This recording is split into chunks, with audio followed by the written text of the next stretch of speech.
Vote পরবর্তী সন্ত্রাস নাকি ভোট লুটের চিরুনি তল্লাশি যা মিডিয়া আপনার সামনে তুলে ধরছে না, সেই সব খবরের চুলচেরা বিশ্লেষণ নিয়ে হাজির হয়েছি আমরা। নির্বাচনের খবর, লুটের খবর, সন্ত্রাসের খবর আর প্রতিরোধের খবর, সাথে দেশেরও খবর। দেখতে থাকুন নজরে খবর প্রতি বুধ ও রবিবার রাত 9টায়। সঙ্গে থাকুন আমাদের ফেসবুক পেজের এবং ইউটিউব চ্যানেলের। নজরে খবর, খবর মানে গল্প নয়। মমতা ভয় পাচ্ছেন, তাই ইনসাফ যাত্রাকে বাধা। বন্ধ কারখানা, বেকারত্ব নয়, ইনসাফ চায় কাজ ও ভাত। মোদি বিরোধিতা নাস্তি, তাই 141 সাংসদকে শাস্তি। বিরোধী শূন্য ভারতই মোদি বিজেপির লক্ষ্য, সেলিম। তৃণমূলের লুম্পেন রাজে মুখ ও বধির তরুণীকে ধর্ষণ। টিএমসি নয়, রাজ্যে বাম কংগ্রেস ধর্মনিরপেক্ষরা একসাথে। উত্তাল কৃষক বিক্ষোভে অবরুদ্ধ 3 রাজ্য সড়ক। মোদি বিজেপির ধোঁকাবাজি ফাঁস করতে হবে, ইয়েচুরি। অদম্য যৌবনের লং মার্চ ইনসাফ যাত্রাকে ভয় পেতে শুরু করেছেন মুখ্যমন্ত্রী মমতা ব্যানার্জি এবং রাজ্যের শাসক দল তৃণমূল। তাই এবার নদিয়ার বিরোহী এলাকায় হাওয়াই চটিচাটা কালীঘাটের পোষ্য পুলিশকে ইনসাফ যাত্রার উপর লেলিয়ে দেওয়া হলো। পুলিশের উর্দি পরে ইনসাফ যাত্রাকে রোখার চেষ্টা করলো কে? নবান্নের 14 তলা থেকেই কি তবে এই নির্দেশ দেওয়া হয়েছিল? রবিবার যুবদের এই প্রশ্নেই নদিয়ার বিরোহী এলাকা উত্তাল হয়ে উঠেছিল। অথচ পুলিশের পোশাকে সেখানে কে দায়িত্বে ছিলেন জেলা পুলিশ আধিকারিকরা তা জানতেনই না। চাকদহ শহর ছাড়িয়ে হরিণঘাটার বিরোহী পর্যন্ত যাওয়ার পরেই ইনসাফ যাত্রার উপর একদল পুলিশ কর্মী চোখ রাঙানি ও গালিগালাজ শুরু করে। তাদের মধ্যে কাঁধে বেশ কিছু তারা লাগানো এক অফিসারও ছিলেন। এই ঘটনায় মুহূর্তে উত্তাল হয়ে ওঠে বিরোহী বাজার এলাকা। এরপরেই 34 নম্বর জাতীয় সড়কের বিরোহী মোড়ে যুবরা অবরোধে নেমে পড়েন। পরে পুলিশ আধিকারিকরা এসে ঘটনা সামাল দেওয়ার চেষ্টা করলে ডিওয়াইএফআই এর রাজ্য সম্পাদক মীনাক্ষী মুখার্জি সপাটে বলেন, আমরা চোর ডাকাত নই। পুলিশের পোশাক পরে কাঁধে 3টে স্টার লাগিয়ে তাহলে কে আমাদের গালিগালাজ করলো সেটা আমাদের জানতেই হবে। জেলা পুলিশ নাকি তাদের চিনতেই পারছে না? তাহলে কি এখন পুলিশের পোশাকও ভাড়া পাওয়া যাচ্ছে? সিপিআইএম রাজ্য সম্পাদক মোহাম্মদ সেলিম এই ঘটনা প্রসঙ্গে বলেন, নদিয়ায় ইনসাফ যাত্রায় বাধা দিয়েছে পুলিশ, কিন্তু সংগঠিত আন্দোলনকে দমন করা অত সহজ নয়। পুলিশের বাধা পায়ে মারিয়েই ইনসাফ যাত্রা এগিয়ে যাবে। রবিবার সকালে রানাঘাট থেকে পায়রাডাঙ্গার উদ্দেশ্যে ইনসাফ যাত্রা রওনা হয়। রাস্তায় বহু মানুষ ফুল দিয়ে ইনসাফ যাত্রাকে স্বাগত জানান। এরপর পায়রাডাঙ্গা পোদ্দার মোড়ে মিছিল আসে। সেখান থেকে মিছিল যায় চাকদহ প্রগতি সংঘের মাঠে। চাকদহ শহরের অসংখ্য মানুষ রাস্তায় ভিড় করে মিছিলের প্রতি সংহতি জানান। এরপর সিংহের বাগান মোড় থেকে বিরোহীর দিকে মিছিল রওনা হয়। তারপরেই ঘটে পুলিশের চূড়ান্ত অসহযোগিতা। হরিণঘাটার বাজারে ইনসাফ যাত্রীদের সাথে পুলিশের দুর্ব্যবহার শুরু হয়। প্রতিবাদে 34 নম্বর জাতীয় সড়ক অবরোধ করেন যুবরা। অবরোধ থেকে স্লোগান ওঠে, তৃণমূলের দলদাস পুলিশকে ধিক্কার। কালীঘাটের পোষ্য পুলিশ হুঁশিয়ার। বেগতিক দেখে এরপর পদস্থ পুলিশ আধিকারিকরা সেখানে ছুটে আসেন। মীনাক্ষী মুখার্জি তাদের স্পষ্ট বলেন, এখানে কে ডিউটিতে ছিলেন তাকে চিনতে পারছেন না, নাকি কিছু ধামাচাপা দেওয়ার চেষ্টা চলছে? এসব হচ্ছেটা কি? জুলুমবাজি চলছে নাকি? পরে সাংবাদিকদের প্রশ্নের উত্তরে মীনাক্ষী বলেন, জেনে রাখুন, ইনসাফ যাত্রা আটকানোর ক্ষমতা কারো নেই। বিরোধীতে পুলিশ প্রশাসনের বাধা মোকাবিলা করেই ইনসাফ যাত্রা এগিয়ে চলে। এরপর গয়েশপুর কল্যাণী হয়ে উত্তর 24 পরগনা জেলার কাঁচরাপাড়ায় পা রাখে ইনসাফের এই জনজোয়ার। তখন বেশ রাত। তার মধ্যেই কাঁচরাপাড়া শহরের মানুষ ইনসাফের পথচারীদের জন্য অপেক্ষা করছিলেন।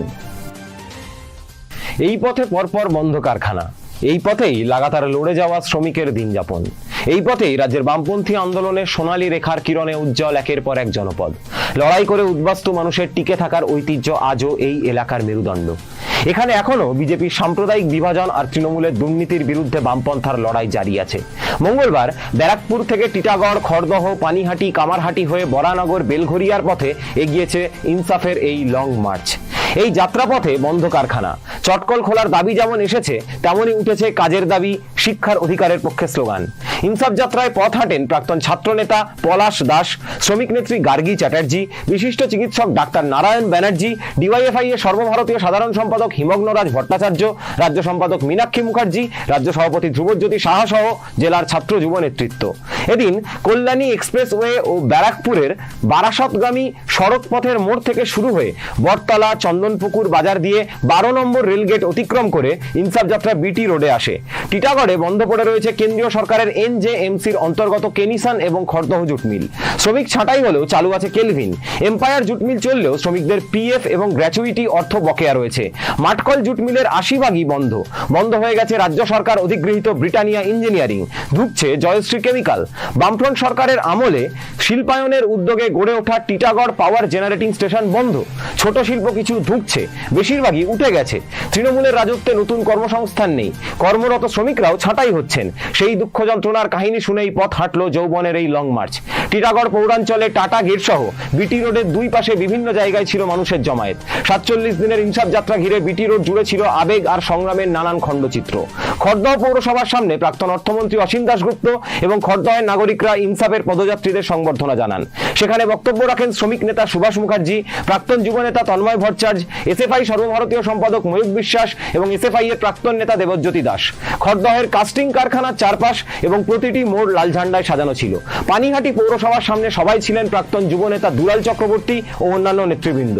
দেশের গর্বের কারখানা বেঙ্গল কেমিক্যাল বন্ধ করে কারখানার জমি বেচতে আদালতে গেছে কেন্দ্রের সরকার। পানিহাটিতে অনেকে উদ্বাস্তু কলোনি। দেশ ভাগ এবং তার পরবর্তী কয়েক বছরে কাটা তারের ওপার থেকে ছিন্নমূল হয়ে আসা মানুষ। বামফ্রন্ট সরকারের সময় উদ্বাস্তু কলোনিগুলোতে নিঃশর্ত পাট্টা দেওয়া হয়েছিল, আর এখন তৃণমূল সরকার পাট্টা দেওয়ার নামে ভাওতা দিচ্ছে, প্রতারণা করছে। ইনসাফ যাত্রা কামারহাটি পৌঁছালে এক বিরাট জমায়েত পদযাত্রীদের সংবর্ধনা জানায়। সায়নদীপ মিত্র, মানস মুখার্জি, সুভাষ মুখার্জি, শহীদ যুবকর্মী কমরেড আসগার কামালের মামা আনোয়ার হোসেন খান এবং গণ আন্দোলনের অনেক নেতৃবৃন্দ সেখানে ছিলেন। বেলঘরিয়ায় পদযাত্রায় যোগ দেন প্রাক্তন ছাত্রনেতা সুজন চক্রবর্তী। বেলঘরিয়ায় সমাবেশও হয়। সেখানে মীনাক্ষী মুখার্জি এবং ধ্রুবজ্যোতি সাহা ছাড়াও ডিওয়াইএফআই এর প্রাক্তন নেতা রবীন দেব, সায়নদীপ মিত্র, অধ্যাপক অম্বিকেশ মহাপাত্র বক্তব্য রাখেন। মঙ্গলবার রাতে ইনসাফ যাত্রা বারাসতে পৌঁছায়। বুধবার ফের সেখান থেকেই যৌবনের এই লং মার্চ শুরু হয়েছে। মোদির রাজত্বে প্রতিবাদ করা নাস্তি। বিজেপি সরকারের বিরোধিতা করলেই হবে কঠিন শাস্তি। তাই লোকসভায় এখনো পর্যন্ত 141 জন সাংসদকে সাসপেন্ড করা হয়েছে। এর ফলে লোকসভায় বিরোধীদের 2/3 বেশি শক্তি হ্রাস পেয়েছে। তাই লোকসভায় ইন্ডিয়া মঞ্চের শক্তি 138 থেকে কমে এখন 43-এ দাঁড়িয়েছে। লোকসভায় সোমবার 33 জন, বৃহস্পতিবার 13 জন এবং শুক্রবার 45 জন বিরোধী সাংসদকে সাসপেন্ড করা হয়েছে। এই তালিকায় সিপিআইএম এর 2 জন, আরএসপি এবং সিপিআই এর 1 জন সাংসদ রয়েছেন। এছাড়াও Congress, DMK, Samajwadi party, RJD, NC, IUML, VCK, NCP সহ অন্য দলের সাংসদরাও আছেন। উল্টো দিকে বিজেপির 290 জন সাংসদ নিয়ে এনডিএ শক্তি রয়েছে 300-রও বেশি। এর ফলে রাজ্যসভায় ইন্ডিয়া মঞ্চের শক্তি 95 থেকে কমে 49-এ দাঁড়িয়েছে। সেখানে জোটসঙ্গী ছাড়াই বিজেপির একক শক্তি হলো 93। এতজন সাংসদকে সাসপেন্ড করার ঘটনা অতীতে ঘটেনি। সংসদের নিরাপত্তা গাফিলতি নিয়ে তারা কেন্দ্রীয় স্বরাষ্ট্রমন্ত্রী অমিত শাহের বিবৃতি দাবি করেছিলেন। এটাই নাকি তাদের দোষ। বিরোধীরা মনে করছে সংসদ অধিবেশনের বাকি কয়েকদিনে বিনা বাধায় বিতর্কিত বিল পাশ করিয়ে নেওয়ার কৌশল থেকেই এতজন সাংসদকে একসাথে সাসপেন্ড করা হলো। 13 ডিসেম্বর সংসদে হামলার 22তম বার্ষিকীর দিন লোকসভায় অধিবেশন চলার মাঝে 2 দর্শক আচমকাই সাংসদদের টেবিলের উপর ঝাঁপিয়ে পড়ে ক্যান থেকে ধোঁয়া ছড়াতে শুরু করেন। কোনো হামলা নয়, মোদী সরকারের জনবিরোধী নীতিগুলোর দিকে মানুষের দৃষ্টি আকর্ষণ করাই ছিল তাদের লক্ষ্য। মোদীদের ঢাকঢোল পেটানো নতুন সংসদ ভবনের নিরাপত্তা ব্যবস্থা যে এমন ফসকা গেরো তা সর্বসম্মুখে ধরা পড়ে যেতেই উল্টো ছক কষতে শুরু করে বিজেপি। 2 কক্ষ মিলে গোটা শীতকালীন অধিবেশনের মোট 141 জন বিরোধী সাংসদকে লাল কার্ড দেখিয়ে বার করে দেওয়ায় বিতর্কিত বিল পাশের বিরুদ্ধে গর্জে ওঠার মতো ভাষা থাকলেও সংখ্যা তেমন থাকলো না। তবে বিরোধীরা কোনোভাবেই দমতে রাজি নন। সংসদ চত্বরে গান্ধী মূর্তির সামনে তারা প্রতিবাদে সামিল হবেন। মোদী সরকারের এই স্বৈরাচারের বিরুদ্ধে আগামী 22শে ডিসেম্বর সারা দেশে প্রতিবাদ কর্মসূচিও পালিত হবে। যখন থেকে কেন্দ্রে বিজেপি ক্ষমতায় এসেছে তখন থেকেই তাদের একটাই লক্ষ্য, বিরোধী শূন্য ভারত গড়তে হবে। গণতন্ত্রের সর্বনাশ করতে হলে প্রথমে সংসদকে লোপাট করতে হয়, সংসদীয় গণতন্ত্রকে শেষ করতে হয়। সেটাই এখন করা হচ্ছে, আর এটাই হলো বিজেপির ঘোষিত কার্যক্রম। সাধারণ মানুষের হাতে মানবাধিকার এবং গণতান্ত্রিক বা সাংবিধানিক অধিকার যা আছে সেগুলি ওরা কেড়ে নিতে চায়। এর জন্যই বিজেপি যুক্তরাষ্ট্রীয় কাঠামোকে ভাঙছে, আর তাই ওদের বিরুদ্ধে বামপন্থীদের বিরামহীন লড়াই চলছে। বিরোধী সাংসদদের সাসপেন্ড করার ঘটনা প্রসঙ্গে সাংবাদিকদের প্রশ্নের উত্তরে একথা বলেছেন সিপিআইএম এর রাজ্য সম্পাদক মোহাম্মদ সেলিম। সিপিআইএম কোচবিহার জেলা কমিটির বর্ধিত অধিবেশনে যোগ দিতে এসে তিনি সাংবাদিকদের আরো বলেন, মমতা ব্যানার্জি এখন প্রধানমন্ত্রীর কাছে সেটিং করতে গেছেন। আগে আরএসএস কে দিয়ে সেটিং করছিলেন, এখন ভাইপোকে বাঁচানোর জন্য মোদির সাথে সেটিং করতে গেছেন। কয়েকদিন আগেই ইডি এবং সিবিআই ভাইপোর পরিবারের বিভিন্ন সদস্যকে ডাকার কথা বলছিল, এখন সব চুপচাপ হয়ে গেছে। এ নিয়ে মিডিয়াতেও কোনো খবর হয় না। এখন তৃণমূল বললে মিডিয়া শুধুই কুণাল ঘোষকে দেখায়। এমনকি মমতা এবং অভিষেকও এখন টিভি থেকে হাপিস হয়ে গেছেন। এই সাংবাদিক বৈঠকে পার্টির রাজ্য কমিটির সদস্য অলোকেশ দাস এবং পার্টির কোচবিহার জেলা সম্পাদক অনন্ত রায় উপস্থিত ছিলেন।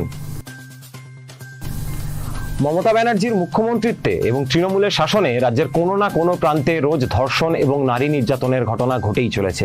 এবার দুর্গাপুর শহরে 29 বছরের এক মূক ও বধির তরুণী দলবদ্ধ ধর্ষণের শিকার হয়েছেন। গরিব পরিবারের মূক ও বধির এই তরুণী গৃহপরিচারিকার কাজ করতেন। পুলিশ প্রশাসন প্রতিবারের মতন এবারও এই বর্বর ঘটনাকে ধামাচাপা দেওয়ার চেষ্টা করেছিল। পুলিশ প্রশাসন এই ঘটনাকে নিছক নারী নির্যাতন বলে চালিয়ে দিতে চাইছিল। সোমবার থানায় অভিযোগ দায়ের করতে গেলে পুলিশ অভিযোগ নেয়নি। পরদিন দুপুরে মানুষের বিক্ষোভের মুখে থানা অভিযোগ নিতে বাধ্য হয়। পার্টি নেতৃত্ব পুলিশের উপর চাপ তৈরি করলে সোমবার দুপুরে ওই তরুণীর মেডিকেল পরীক্ষা করা হয়। পশ্চিমবঙ্গের মাটিতে আগামী লোকসভা নির্বাচনে বিজেপি এবং তৃণমূলকে পরাস্ত করতে বাম, কংগ্রেস ও ধর্মনিরপেক্ষ শক্তিগুলি একত্রে লড়াই করবে। পুরুলিয়ায় স্পষ্ট করেই সাংবাদিকদের একথা জানিয়েছেন সিপিআইএম এর সাধারণ সম্পাদক সীতারাম ইয়েচুরি। তিনি বলেন, এক একটা রাজ্যের পরিস্থিতি এক এক রকম। প্রতিটা রাজ্যের আলাদা আলাদা রাজনৈতিক পরিস্থিতি অনুযায়ী সেই রাজ্যের নির্বাচনী লড়াইয়ের কৌশল স্থির করা হবে। বিরোধীদের মঞ্চ ইন্ডিয়ার চতুর্থ বৈঠকেও মঙ্গলবার একই সিদ্ধান্ত হয়েছে। সেখানে ঠিক হয়েছে লোকসভা নির্বাচনের জন্য রাজ্য পর্যায়ে আসন বোঝাপড়া চূড়ান্ত করবে ইন্ডিয়া। নয়াদিল্লিতে বৈঠকের পরে এক সাংবাদিক সম্মেলনে একথা জানান কংগ্রেস সভাপতি মল্লিকার্জুন খাড়গে। বিজেপির জনবিরোধী নীতির মুখোশ খুলে দিতে দেশ জুড়ে জনসমাবেশের কর্মসূচিও নিয়েছে বিরোধীদের এই মঞ্চ। দ্রব্যমূল্য বৃদ্ধি, বেকারত্বের মতো বিষয়গুলো নিয়ে জনসভা করা হবে, প্রতিবাদ কর্মসূচি নেওয়া হবে। অকাল বর্ষণে ক্ষতিগ্রস্ত কৃষকদের অবিলম্বে ক্ষতিপূরণ দিতে হবে, এই দাবিতে শনিবার চন্দ্রকোনা থানার ক্ষীরপাইয়ের হালদার দিঘি মোড়ে কৃষকরা 3টে রাজ্য সড়ক অবরোধ করেন। পুলিশের রক্তচক্ষু ও মারমুখী আচরণ রুখেই দীর্ঘক্ষণ সড়ক অবরোধ করে রাখা হয়। অবরোধকারীদের দাবি, ফসল সম্পূর্ণ নষ্টের জন্য প্রত্যেক কৃষককে আলু চাষের ক্ষেত্রে বিঘা প্রতি 20,000 টাকা, আংশিক ক্ষতির জন্য বিঘা প্রতি 10,000 টাকা, ধানের ক্ষেত্রে ফসল সম্পূর্ণ নষ্টের জন্য বিঘা প্রতি 15,000 টাকা, আংশিক ক্ষতির জন্য বিঘা প্রতি 8,000 টাকা ক্ষতিপূরণ দিতে হবে। ঋণের বোঝার চাপে চন্দ্রকোনায় গত 7 দিনে 2 জন কৃষক আত্মহত্যা করতে বাধ্য হয়েছেন। তৃণমূলের রাজত্বে গত 6 বছরে চন্দ্রকোনায় 21 জন কৃষকের আত্মহত্যার ঘটনা ঘটেছে। আর পশ্চিম মেদিনীপুর জেলায় মুখ্যমন্ত্রী মমতা ব্যানার্জির রাজত্বে 129 জন কৃষক, ক্ষেতমজুর ও শ্রমিক আত্মহত্যা করেছেন। পুলিশের হামলা, আক্রমণ রুখেই কৃষকরা এর প্রতিবাদে তুমুল বিক্ষোভ দেখান। এর ফলে ঘাটালগামী সড়ক, চন্দ্রকোনা রোড হয়ে বাঁকুড়া ও মেদিনীপুর শহরগামী সড়ক এবং আরামবাগ হয়ে বর্ধমানগামী রাজ্য সড়ক কার্যত অবরুদ্ধ হয়ে পড়ে। মোদির অমৃতকালের প্রচার আসলে ভাঁওতা। মোদি বিজেপির এই ধোঁকাবাজি ফাঁস করে দিতে হবে। আর তার জন্যই লোকসভা ভোটের আগে দেশ জুড়ে গণ আন্দোলন তেজি করার আহ্বান জানালেন সিপিআইএম এর সাধারণ সম্পাদক সীতারাম ইয়েচুরি। রবিবার পুরুলিয়া শহরে প্রয়াত সিপিআইএম নেতা ও প্রাক্তন সাংসদ বাসুদেব আচারিয়ার স্মরণ সভায় তিনি বলেছেন, এ কিরকম অমৃতকাল, শুধু মোদির ছবি সহ হোর্ডিং আর বিজ্ঞাপন। দেশের যুবদের 40% বেকার, মূল্যবৃদ্ধি আকাশ ছোঁয়া, জনজীবন দুর্বিষহ, অথচ প্রতিবাদ করলেই জেলে পুরে দেওয়া হচ্ছে। রাজস্থান, মধ্যপ্রদেশ, ছত্তিশগড়ের বিধানসভা ভোটে জয় দেখিয়ে বিজেপি যেভাবে লোকসভা নির্বাচনে নিজেদের বিজয় সুনিশ্চিত বলে প্রচার চালাচ্ছে, তাকেও উড়িয়ে দিয়েছেন সীতারাম ইয়েচুরি। তিনি বলেন, ওই 3 রাজ্যের জয় দেখিয়ে লোকসভা নির্বাচনে জিতবে ভাবাটাই ভুল। দেশের মানুষ ঠিক করবেন লোকসভা নির্বাচনের ফল কি হবে। বিজেপির অমৃতকালের প্রচারকে বিদ্রূপ করে ইয়েচুরি বলেন, পৌরাণিক কাহিনীতে আছে সমুদ্র মন্থনে শুধু অমৃতের কলসি নয়, বিষের কলসিও উঠেছিল। অমৃত যাতে মন্দ লোকেদের হাতে না পড়ে তার জন্য সংগ্রাম করতে হয়েছিল। আর আজ দেশের ক্ষমতা থেকে মন্দ লোকেদের সরানোই সবচেয়ে বড় লড়াই। এই স্মরণ সভায় সভাপতিত্ব করেন প্রবীণ সিপিআইএম নেতা বিমান বসু। বক্তব্য রাখেন পার্টির পলিট ব্যুরো সদস্য সূর্য মিশ্র এবং কেন্দ্রীয় কমিটির সদস্য অমিয় পাত্র। স্মরণ সভায় প্রিয় নেতার প্রতি শ্রদ্ধা জানাতে বাঁকুড়া, পশ্চিম বর্ধমান, ঝাড়গ্রাম এবং ঝাড়খণ্ড থেকেও অনেকে এসেছিলেন। স্মরণ সভায় এসেছিলেন সিপিআইএম এর ঝাড়খণ্ড রাজ্য কমিটির সম্পাদক প্রকাশ বিপ্লব, ছিলেন বাসুদেব আচারিয়ার 2 কন্যা অনুশ্রী আচারিয়া, জয়শ্রী আচারিয়া এবং বামফ্রন্টের জেলা নেতৃত্ব। মানুষের লড়াইয়ে মানুষের রসদ। সিপিআইএম পশ্চিমবঙ্গ রাজ্য কমিটির উদ্যোগে সংগ্রাম তহবিল সংগ্রহ ডিজিটাল মাধ্যমে। কিউআর কোডটি স্ক্যান করুন অথবা নির্দিষ্ট ইউপিআই আইডিতে আপনার সাধ্যমতো অর্থ অনুদান দিন। অংশ নিন দিন বদলের লড়াইয়ের সম্মিলিত প্রচেষ্টায়। দেখতে থাকুন নজরে খবর। খবর মানে গল্প নয়।